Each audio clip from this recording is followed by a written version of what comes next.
Greetings. Proverbs chapter 22 verse 4 says, "By humility and the fear of the Lord are the riches and honor and the life."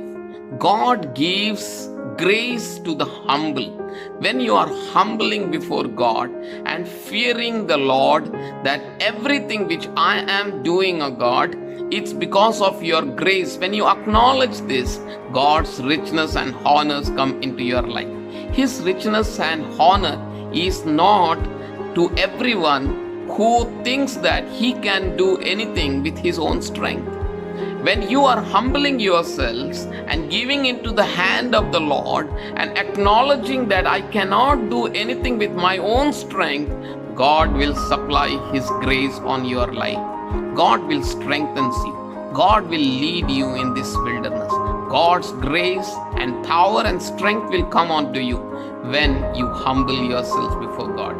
This morning, when you humbling yourselves before God, God will help you to strengthen this day. He will lead you in a very beautiful way. He will lead you a successful day for you. His favor will always be come onto you. When you humble yourselves, God's richness and honor and life will come to you.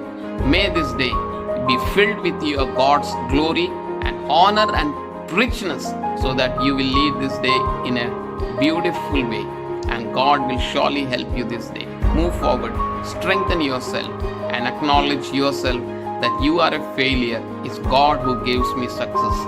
You will surely have His hand in your life this day. God bless you and have a wonderful day.